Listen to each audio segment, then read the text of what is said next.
Phone करून रात्री ते पण 12:30 वाजता फोन केला आणि त्यांनी खूप शिवीगाळ केली. आपण हे सातत्याने पाहिलेलं आहे की काही आमदार झाल्यावर, आमदार पदावर पोहोचल्यावर काही लोक आणखी जास्त गुंडशाही करतात. आणि मग या पुस्तकाचं टायटल शिवाजी कोण होता असं एकेरी का आहे. आपल्या सगळ्या आमदारांना माझं आव्हान आहे की त्यांनी संजय गायकवाड यांना त्वरित समज दिली पाहिजे. त्यांनी निषेध केला पाहिजे संजय गायकवाड सारख्या प्रवृत्तीचा. गांधींना म्हणणे की याची जीभ कापून देईल तर तुम्ही 11 लाख रुपये मी देईन, कधी त्या कॅन्टीन मधल्या एका गरीब माणसाला मारणं किंवा तुम्ही मला निकृष्ट दर्जाचं अन्न दिलं, की त्या उद्धट माणसाला शासनामध्ये लोकप्रतिनिधी म्हणून राहण्याचा हक्क नाही असं त्यांनी सांगितलं असतं. नमस्कार, मी ॲडव्होकेट असीम सरोदे. असीम सरोदे लॉजिकल या यूट्यूब चॅनलमध्ये आपल्या सगळ्यांचं स्वागत आहे. संजय गायकवाड नावाचे बुलढाण्याचे आमदार आहेत आणि त्यांनी काल प्रशांत नावाच्या आमच्या एका कार्यकर्त्या मित्राला फोन केला. तर प्रशांतला त्यांनी फोन करून रात्री ते पण 12:30 वाजता फोन केला आणि त्यांनी खूप शिवीगाळ केली. आपण हे सातत्याने पाहिलेलं आहे की काही आमदार झाल्यावर, आमदार पदावर पोचल्यावर काही लोक आणखी जास्त गुंडशाही करतात आणि त्यांना जणू गुंडशाही करण्याचा अधिकारच आहे अशा पद्धतीने सुद्धा ते वागताना आपल्याला दिसतात. आणि त्यामुळेच आपल्याला गंभीरतेने या विषयावर आज चर्चा करायची आहे. त्यांनी जो विषय शिवीगाळीच्या माध्यमातून मांडला तो आपल्याला चांगल्या पद्धतीने समजून घेता येऊ शकतो. आपल्याला हे सातत्याने दिसलेलं आहे की प्रशांत सारखे जे काही मुलं आहेत जे अत्यंत तळमळीने काही विषयांवर काम करतात, त्यांना आपण सगळ्यांनी संरक्षण द्यायला पाहिजे अशी गरज आहे असं माझं मत आहे. आपण पाहू शकतो की प्रशांत आंबी हा एक प्रकाशन संस्था कोल्हापूरमध्ये चालवतो. गोविंद पानसरेंनी एक पुस्तक लिहिलेलं आहे आणि ते अत्यंत स्वस्तामध्ये, म्हणजे 40 रुपये मूल्यामध्ये हे 72 पानाचं जवळपास हे पुस्तक आहे.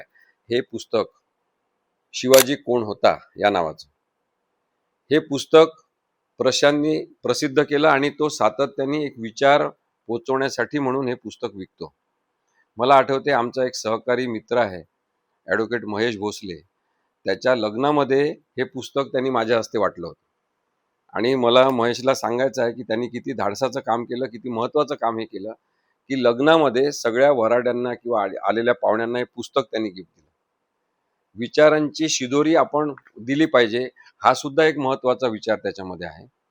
आणि या पार्श्वभूमीवर जे संजय गायकवाड सारखे उद्दाम गुंड प्रवृत्तीचे आणि कोणत्याही प्रकारे संविधानिकता त्यांच्या वागणुकीत नसलेले लोक आमदार होतात, ते आपल्या सगळ्यांसाठी दुःख आहे, समजून घ्या. शिवाजी कोण होता हे गोविंद पानसरेंनी 1988 मध्ये लिहिलेलं पुस्तक आहे. मग या पुस्तकाचं टायटल शिवाजी कोण होता असं एकेरी का आहे, हा फार महत्त्वाचा प्रश्न. संजय गायकवाड हे फार हुशार व्यक्ती आहेत, अत्यंत बुद्धिवान आहेत, फारच जास्त शिकलेले आहेत असं समजू आपण. त्यांनी हा प्रश्न उपस्थित केला म्हणजे तुम्ही लक्षात घ्या. मग प्रश्न असेल तुमच्या मनामध्ये किंवा शिवाजी कोण होता हा एकेरी उल्लेख आहे का, असं का लिहिलं, तर चांगल्या सभ्य भाषेमध्ये विचारा. संस्कृती आहे महाराष्ट्राची, महाराष्ट्राचा धर्म आहे, ती महाराष्ट्र धर्म जपून तुम्ही बोला. परंतु त्यांना चांगलं बोलता येत नाही. त्यांनी आई बहिणीवरून शिव्या अक्षरशः दिलेल्या आहे. कोणाला तो ऐकायचा असेल ऑडिओ क्लिप तर तुम्ही ऐका ती, की महाराष्ट्रातल्या सगळ्या आमदारांना लाज वाटेल. आमदारांना सगळ्या जे चांगले आहेत त्यांना हे लक्षात आलं पाहिजे की संजय गायकवाड यांच्यासारख्या प्रवृत्तीच्या काही आमदारांमुळे सगळ्या आमदारांची प्रतिष्ठा ही धुळीस मिळते. त्यांच्याबद्दल समाजामध्ये पाहण्याचा दृष्टिकोन कलुषित होतो. हे सगळ्या आमदारांनी लक्षात घेतलं पाहिजे. जे चांगले आमदार आहेत, विचार करू शकणारे आमदार आहेत, हुशार आमदार आहेत, जे खरोखरच आपल्या आपल्या पक्षामध्ये राहून आपली एक चांगली जबाबदारी लोकांची प्रतीची लोकप्रतिनिधी म्हणून पाळतात, त्या सगळ्या पक्षातल्या सगळ्या आमदारांना माझं आव्हान आहे की त्यांनी संजय गायकवाड यांना त्वरित समज दिली पाहिजे. त्यांनी निषेध केला पाहिजे संजय गायकवाड सारख्या प्रवृत्तीचा, की जे शिव्या देतात. आई बहिणीवरून शिव्या देणं ही शिवाजी महाराजांची संस्कृती आहे का? काय कळतात तुम्हाला शिवाजी महाराज? तुम्हाला शिवाजी महाराज कळतात तरी का? वाचन केलंय का कधी तुम्ही? आतापर्यंत तुमचा जर भूतकाळ बघितला तर सतत धमक्या देणे, राहुल गांधींना म्हणणे की याची जीभ कापून देईल तर तुम्ही 11 लाख रुपये मी देईन, कधी त्या कॅन्टीन मधल्या एका गरीब माणसाला मारणं किंवा तुम्ही मला निकृष्ट दर्जाचं अन्न दिलं, ही तुमची संस्कृती आहे का? शिवाजी महाराज असते तर काय केलं असतं? संजय गायकवाडजी तुमचं एका कड्यावर नेऊन तुमचा कडेलोट केला असता, की अशा उद्धट माणसाला शासनामध्ये लोकप्रतिनिधी म्हणून राहण्याचा हक्क नाही असं त्यांनी सांगितलं असतं. पण संजय गायकवाडांसारखी प्रवृत्ती आहे याचं दुःख त्यांच्या पक्षातल्या लोकांना किती आहे? म्हणजे ओरिजिनल शिवसेना, त्याच्यातून ते आधी निवडून आले, त्यानंतर मग ते एकनाथ शिंदेसोबत गेले. एकनाथ शिंदेंनी त्याचा निषेध करायला पाहिजे. छत्रपती शिवाजी महाराजांचं नाव घेतात एकनाथ शिंदे साहेब. त्यांनी एकनाथ शिंदेंनी त्वरित संजय गायकवाड यांना तर राजीनामाच मागितला पाहिजे असं माझं मत आहे. मुख्यमंत्री आहेत देवेंद्र फडणवीस, त्यांनी संजय गायकवाड यांची जाहीर कान उघाडणी केली पाहिजे. नाही त्या विषयावर तुम्ही बोलता, नाही त्या विषयावर ट्विट करता, कोणाचा आलतू फालतू माणसाचाही वाढदिवस असेल तर तुम्ही त्याच्यावर ट्विट करता. संजय गायकवाड यांनी चुकीचं काम केलेलं आहे आणि त्याच्याबद्दलची त्यांची कान उघाडी झाली पाहिजे. बुलढाणा इथल्या मतदारांना, जो मतदारसंघ त्यांचा असेल, त्यांना माझी विनंती आहे की पुढच्या वेळेस तुम्ही चूक सुधारा. संजय गायकवाड यांना घरीच बसवा, त्यांना निवडून देऊ नका. आपल्या विधानसभेचा दर्जा हे खालावत आहेत, संपूर्ण महाराष्ट्राची इमेज हे खराब करत आहेत. छत्रपती शिवाजी महाराज यांना काही ओ का ठो कळत नाही आणि हे धमक्या देतात फोन करून. रात्री 12:30 वाजता एका सभ्य माणसाने दुसऱ्या सभ्य माणसाला फोन करायची वेळ असते? तुम्ही दुसऱ्या दिवशी केला असता तर काय झालं असतं? एवढा कोणता महत्वाचा प्रश्न तुम्हाला पडला होता? शिवाजी कोण होता असं नाव का दिलं? शिवाजी महाराजांबद्दल एकेरी बोलता का? त्याच्या मागची धारणा समजून घ्या गोविंद पानसरेंची.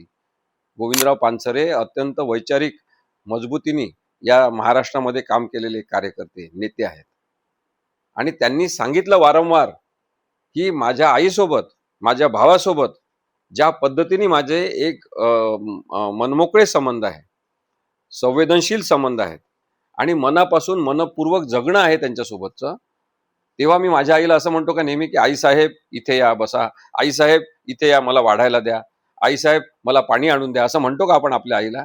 आपली आई आपली मैत्रीण असते, आपली आई आपली जीवलग असते आणि त्याच भावनेतून शिवाजी कोण होता हे लिहिताना गोविंदराव पानसरेंनी सांगितलं की शिवाजी आपल्या मनात आहेत, शिवाजी आपल्या कुटुंबाचा भाग आहेत आणि ते छत्रपती शिवाजी आपल्या सगळ्यांचे आदर्श आहेत. ते आपल्या घरचेच असल्यामुळे, आपल्या घरातले आणि कुटुंबातले सदस्य असल्यामुळे, माझे भाऊ, माझे वडील, माझी आई असल्यामुळे त्यांच्याशी एकेरीत आपण संवाद साधू, शिवाजी महाराजांना माणूस म्हणून समजून घेऊ. ही भावना होती गोविंदराव पानसरेंची. ही कधी यांच्या बुद्धीमध्ये प्रवेश करणार आहे का संजय गायकवाड साहेबांच्या? तुम्ही तो ऑडिओ नक्की ऐका जो संजय गायकवाड यांनी अत्यंत उद्धट, अश्लील, घाणेरड्या शिव्या, म्हणजे त्यांच्या प्रशांत याच्या घरातल्या प्रत्येक स्त्रीला त्यांनी शिव्या दिलेल्या आहे. एवढंच नाही तर त्यांनी छत्रपती शिवाजी महाराजांचा सुद्धा अपमान केलेला आहे. त्यांनी एका ठिकाणी असं म्हटलेलं आहे की शिवाजी महाराज तुझ्या आईचा नवरा होता का, अशा स्वरूपाचं वक्तव्य सुद्धा त्यांनी केलेलं आहे. तुम्ही काय सांगता आम्हाला छत्रपती शिवाजी महाराजांबद्दल? केवळ मराठा समाजामध्ये जन्म घेतला म्हणून तुम्हाला छत्रपती शिवाजी कळले असं सांगणं बंद करा. केवळ तुम्ही बुलढाणा जिल्ह्यामध्ये आहे, जिथे राजमाता जिजाऊंचा जन्म झाला, जे राजमाता जिजाऊंचं माहेर आहे, त्याच्या जवळ तुम्ही राहता म्हणून तुम्हाला छत्रपती शिवाजी महाराज कळले, हे फोक्या मारणं बंद करा. यानंतर संजय गायकवाड यांना गुन्हेगार म्हणून आपल्याला काही दिवसातच कोल्हापूरच्या न्यायालयात पाहायचं आहे. हे काय आहे पुस्तक? हे पुस्तक जे आहे ते अत्यंत जाणीवपूर्वक एकेरी शब्द वापरून अत्यंत प्रेमळ पद्धतीने हे पुस्तक गोविंद पानसरेंनी लिहिलं की आगळा वेगळा एक राजा शिवाजी कोण होता.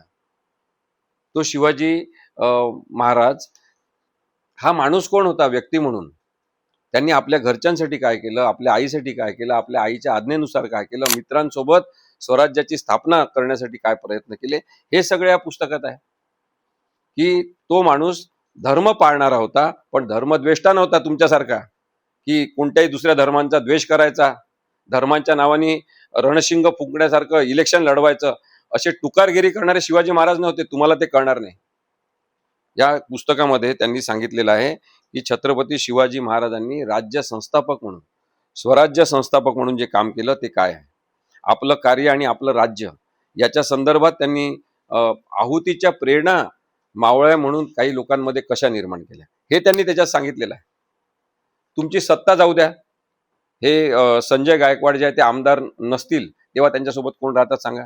सत्ता आहे म्हणून तुमच्या मागे पुढे फिरणारे काही जण माणसं आहेत, त्यांना तुम्ही तुमचे सहकारी किंवा सवंगडी म्हणत असाल. तसं नाही.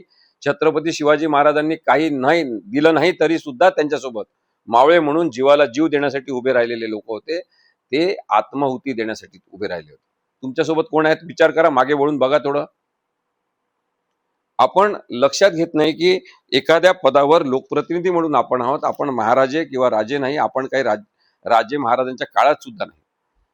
जहागिरी, इनामदारी, वतनदारी आणि गावगाडा त्यांनी कसा चालवला याच्याबद्दल इथे दिलेलं आहे. रयतेचा कणव असलेला राजा म्हणून छत्रपती शिवाजी महाराजांचं चित्रण गोविंद पानसरेंनी या पुस्तकामध्ये केलेलं आहे. की वतनदारांचे जे व्यवहार होते ते लोक विरोधी असतील तर ते बदलण्याचं काम त्यांनी केलं. शिवाजी महाराज आणि स्त्रियांची अब्रू याच्यावर एक प्रकरण गोविंद पानसरेंनी लिहिलंय. वाचा संजय गायकवाड साहेब. आई बहिणीहून दुसऱ्यांना शिव्या देता तुम्ही हे वाचा. तुम्ही वाचलंच नाही पुस्तक आणि केवळ टायटल जे आहे त्याच्यावरून तुमची फार भावना दुखवल्या. हे भावना दुखवण्याचं जे दुकान आहे ते बंद झालं पाहिजे. सतत कोणाच्या ना कोणाच्या भावना भारतामध्ये दुखवत असतात. हे चांगलं नाही. हे भावना दुखवणं आपल्याला आता कायदेशीर दृष्टिकोनातून वटणीवर आणावं लागेल असं मला वाटते. रांजाच्या पाटलाची गोष्ट प्रसिद्ध आहे. इथे गावाच्या वतनदार पाटलाने गरीब शेतकऱ्याच्या तरण्या ताट्या पोरीला दिवसा ढवळ्या सर्वांसमक्ष उचलून नेली आणि भोगली. माती झालेल्या जिण्यापेक्षा मरण भर म्हणून पोरीने जीव दिला. सारा गाव हळहळला पण मुकाच राहिला. शिवाजीच्या कानी ही गोष्ट आली. पाटलाच्या मुसक्या बांधून पुण्याला आणले गेले आणि हातपाय तोडण्याची शिक्षा झाली. नुसतीच नाही तर ती अंमलात आली आणि साऱ्या मावळ खोऱ्यात आश्चर्य पसरले. गरीब रयतेच्या पोरीची अब्रू घेतली म्हणून वतनदार पाटलाला जबर शिक्षा दिल्याचे पाहून रयत शिवाजीवर फिदा झाली. आणि रयतेच्या अब्रू रक्षणासाठी शिवाजी कार्य करीत असेल तर त्या कार्यासाठी आपण मरायला तयार आहे असं लोकांनी ठरवलं. बघा, महिलांबद्दलची कणव जी असते ती अशी असते. तुमच्या तोंडातून तर थोड्या वेळासाठी थोडी 1 मिनिटासाठी तुम्ही चांगलं बोलू शकत नाही आणि दुसऱ्या मिनिटाला तुमच्या तोंडातून शिव्या निघतात. जसं काही ते श्लोक आहेत फार महत्वाचे तुमच्या तोंडी येणारे. शिवाजी आणि रयत याच्यामध्ये सुद्धा त्यांनी वर्णन केलेलं आहे. शेतकऱ्यांचं सैन्य याच्यावर त्यांनी खूप विश्लेषणात्मक लिहिलेलं आहे. शेतकऱ्यांना शिवाजी महाराजांनी सांगितलं की सैन्यामध्ये भरती व्हा, पण सैन्यांचं प्रशिक्षण घेतलं असेल तरी शेती सुद्धा करायची. जेव्हा युद्ध नसेल तेव्हा तुम्ही शेती करायची असं सांगणारे छत्रपती शिवाजी ही एक आखणी स्वराज्याची जी गरज होती की प्रत्येक हात काम करत राहायला पाहिजे स्वराज्यासाठी आणि झिजत राहायला पाहिजे आणि कर्तृत्व दाखवत राहायला पाहिजे स्वराज्यासाठी. हे जे छत्रपतींचं होतं ते विचार तुम्ही समजून घ्या. गुलामांच्या व्यापारास त्यांनी बंदी आणली. त्यांनी सांगितलं कोणी गुलाम असणार नाही, कोणाला गुलाम करायचं नाही. त्यानंतर शिवाजी आणि धर्म, शिवाजी आणि मुसलमान, शिवाजी व प्रताप, पृथ्वीराज इत्यादी काही मुस्लिम राज्य करण्याची धार्मिक सहिष्णुता. त्यानंतर शिवाजी महाराजांचे मुसलमान सरदार, मुसलमान राज्यकर्त्यांच्या पदरी असलेले हिंदू सरदार, मुसलमानांविरुद्ध मुसलमान अशी लढाई, त्यानंतर हिंदूंविरुद्ध हिंदू अशी लढाई, हिंदू मुसलमान विरुद्ध हिंदू मुसलमान अशी लढाई. लढाईच होत होती, ती धर्माच्या नावाने होत नव्हती. हे सुद्धा विश्लेषण त्यांनी त्याच्यात केलेलं आहे. देवळाची लूट आणि मोडतोड झाल्यावर छत्रपती शिवाजी महाराजांनी देवा धर्माचा विचार न करता, कोणत्या धर्माचाही विचार न करता ते मंदिरं सुद्धा बांधण्यासाठी मदत केली. ते मंदिरं बांधण्याचं राजकारण केलं नाही. तिथं काही नावाच्या फरशा लावल्या नाही की हे यांनी मंदिर उद्घाटन केलं, जीर्णोद्धार केला असं लावलं नाही. पण त्यांनी निमूटपणे, मुकपणे समाजासाठी म्हणून हे काम ते करत राहिले. हे सुद्धा त्यांचं कर्तृत्व आपण लक्षात घेतलं पाहिजे. ते म्हणायचे राज्य मुख्य आहे आणि धर्म दुय्यम आहे. लक्षात घ्या संजय गायकवाड साहेब, धर्म दुय्यम आहे असं त्यांनी सांगितलेलं होतं. तुम्हाला समजेल कधी हे सगळं? आणि म्हणून माझं आव्हान आहे तुम्हाला की तुम्ही हे पुस्तक वाचा. त्यानंतर तुम्ही आमच्याशी वादविवाद करायचा असेल तर या. तुम्ही जिथे बोलवाल तिथे आपण हा कार्यक्रम ठेवू. बुलढाण्यामध्ये आपण हा कार्यक्रम ठेवू आणि आपण अत्यंत सभ्य शब्दात बोलू शकतो हे तुम्ही महाराष्ट्रासमोर दाखवून द्या. नाहीतर पुढच्या वर्षी तुमची आमदारकी जाणार हे लक्षात घ्या. आपण ते विचार न करता त्यांनी सगळ्यांसाठी जिजिया कराबद्दल जी काही भूमिका छत्रपती शिवाजींनी घेतली त्या सगळ्यांबद्दल विचार केला पाहिजे. आणि म्हणून माझं नम्र आव्हान आहे संजय गायकवाड साहेबांना की मी जरी थोडंसं आपल्याशी कठोर शब्दात बोलण्याचा प्रयत्न केला असेल तरी हा संवाद केवळ आपल्याशी नाही, हा संवाद अशा प्रवृत्तींशी आहे जे सतत सतत भावनाशील होतात, विनाकारण भावनाशील होतात. विचार समजून घ्या, वाचन करा, अभ्यास करा, चिंतन करा, मनन करा आणि मग आपलं मत व्यक्त करा. कशासाठी तुमचा अपमान होतो? छत्रपती शिवाजी महाराजांचा कशामुळेच अपमान होत नाही, एवढे ते मोठ्या पदावर पोहोचलेले आहे. तुम्हाला तुमचं राजकारण करण्यासाठी त्यांची गरज पडते, तेव्हा तेव्हा तुमच्या भावना दुखवतात. तुम्ही अशा ज्या काही वक्तव्यांचा आधार घेऊन स्वतःला चर्चेत ठेवण्याचा प्रयत्न करताय, तो अत्यंत वाईट आणि दुःखद प्रकार आहे.